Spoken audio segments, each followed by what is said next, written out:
fellow Toastmasters and guests. Tonight I am going to be giving a speech in honor of Earth Day. And so I wanted to bring up this word, locavore. Is anybody here familiar with this word? Does anybody know what it means? Does anyone want to say what it means? Yes? Eating locally grown Yes. produce and other products? Mm-hmm. A locavore is somebody who prefers to eat locally grown produce and locally produced foods. And so the definition of what is local can vary from person to person. In general, a locavore would be somebody that prefers to eat foods that were produced within, say, a 100-mile radius of their house.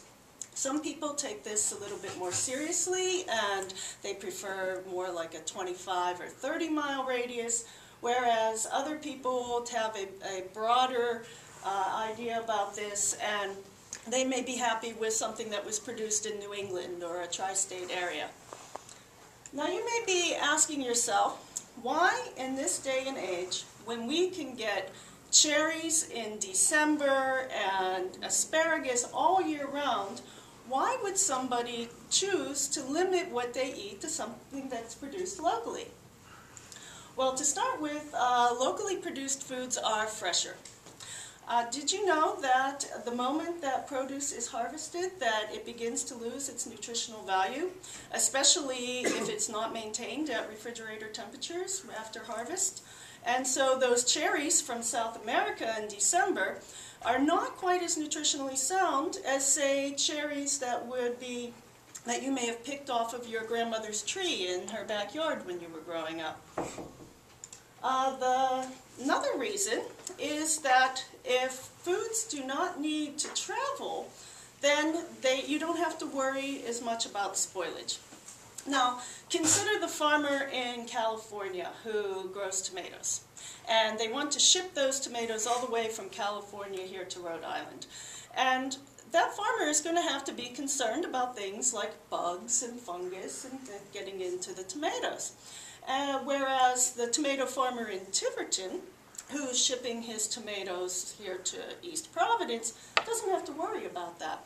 And so therefore, they can use less pesticides and other nasty chemicals, which means that you will be ingesting a lot less of these chemicals, and a lot less of these chemicals are going to end up in our environment.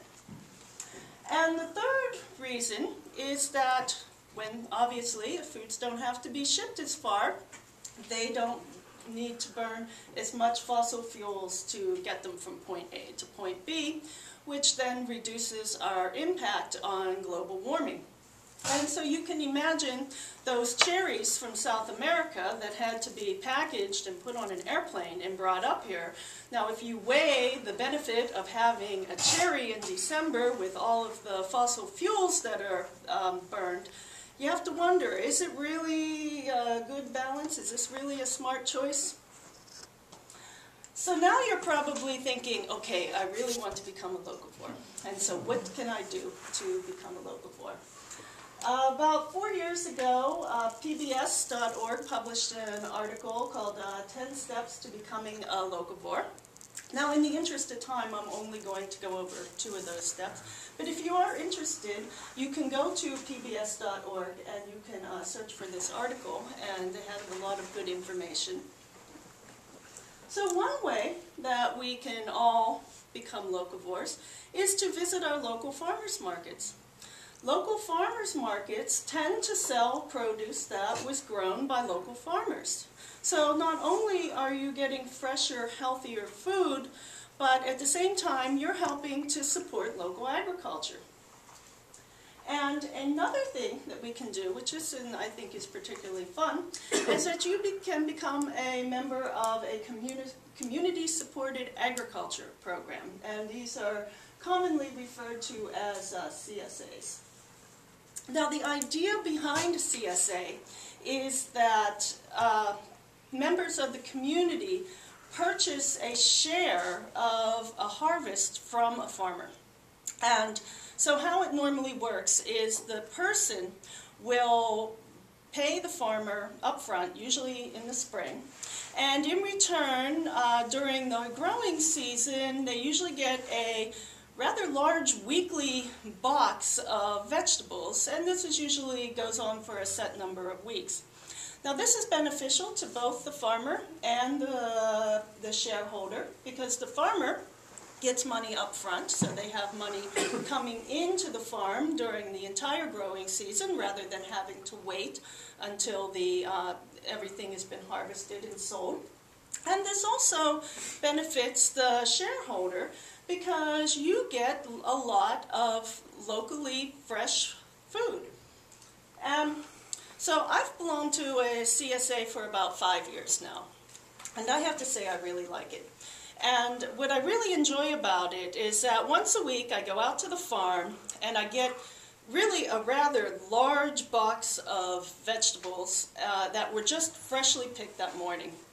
And I think the fun part is that it's always a surprise what's going to be in the box. Now there is a big variety, it's not that there's just like a box of tomatoes, but it's different from week to week because it's always what is in season at that moment.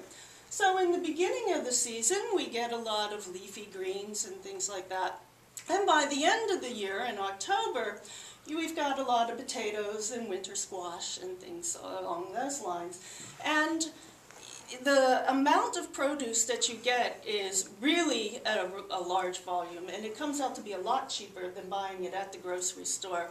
And the volume is so much that it actually becomes a challenge to eat all of these vegetables in a 1-week period before you go get your next big box of vegetables. And sometimes you end up with so much that you end up giving it to your friends and neighbors. So in a way it's like you have your own garden, but you don't have to do any of the work, which is nice. So there are a lot of CSAs in the community here. And if anybody is interested in finding one, you can visit farmfresh.org.